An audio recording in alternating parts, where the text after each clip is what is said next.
Au chef-lieu de la province Gitega, le concours national a débuté entre 9h et 9h15 selon l'information recueillie auprès des présidents de certains centres où nous sommes passés la matinée de ce mardi, premier jour de la passation du concours national édition 2020-2021. Par exemple, au lycée Notre-Dame de la Sagesse, ex-SND, situé au chef-lieu de la capitale politique Gitega, au moment où nous sommes arrivés à 8h30, les surveillants procédaient à la distribution des copies à l'endroit des candidats. Toujours selon l'information des responsables de ce centre, 20 candidats ont été enregistrés à ce centre. Aussi, ce centre revêt d'une certaine exception car parmi les candidats au concours national, 24 parmi eux sont des élèves vivant avec handicap de différentes formes, les malvoyants et ou aveugles, ceux qui présentent un handicap physique, pour ne citer que cela. À ce centre, le test a commencé à 9h05. Pour Libé Carolero, conseiller au ministère de l'Éducation, département de l'éducation inclusive, rencontré à ce centre, c'est une satisfaction vu l'effectif et le niveau d'avancée des enfants vivant avec handicap qui sont sur le banc de l'école ou qui ont déjà achevé leurs études. Toutefois, il invite les parents qui cachent encore leurs enfants à leur domicile sous prétexte qu'ils présentent tel ou tel autre handicap de couper court à ce genre de comportement. Au sein de la direction de l'éducation inclusive, même au niveau des parents, je pense qu'aujourd'hui nous arrivons à une étape vraiment appréciable où à ce centre nous avons pas moins de 24 élèves vivant avec handicap qui sont venus faire le concours avec les enfants normaux. Nous avons parmi ces enfants 13 sourds-muets, nous avons 3 aveugles, nous avons 4e C, nous avons 4 handicapés physiques. Vous voyez que c'est un pas vraiment considérable par rapport au passé. Il y a un arrangement spécialement pour le matériel didactique qu'ils utilisent. Le papier braillon et les tablettes ont été mis à la disponibilité des enfants malvoyants. Et aussi, il y a aussi un TAP accordé à ces enfants qui vivent avec handicap. Un tiers du temps prévu est accordé à ces enfants pour qu'ils travaillent dans de bonnes conditions.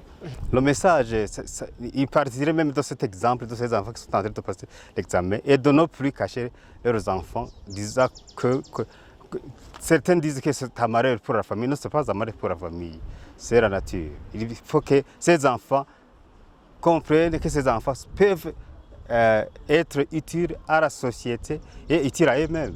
Et alors qu'ils les amènent à l'école pour qu'ils puissent s'intégrer dans la vie sociale pour un avenir décent.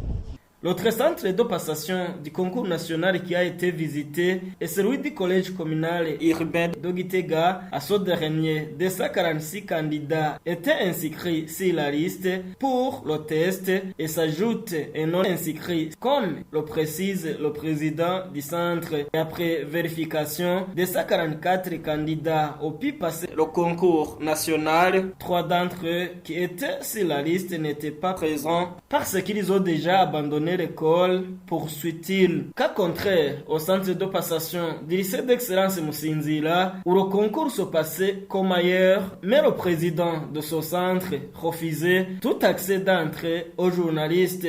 Personne n'a accès à ce lieu, indique ce dernier. Katako Defrid Hakizimana, directeur provincial de l'éducation en province Gitega, les candidats ont été bien préparés à l'avance, d'où cette province de l'éducation espère avoir de meilleurs résultats. Elle demande aux candidats et tout personnel qui intervient dans la passation de ce concours d'éviter tout genre de tricherie. Les préparatifs en rapport avec le concours national édition 2021 se sont bien déroulés puisque nous avons au total 113 centres de passation avec 8133 candidats qui vont participer et nous avons aussi 113 présidents de centres de passation et 346 surveillants. Pour avoir de bons résultats, on se prépare dès la rentrée scolaire.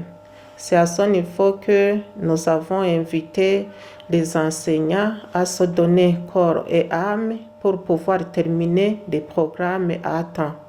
Et ils l'ont fait puisque nous avons eu même le temps pour que les élèves puissent faire des épreuves types après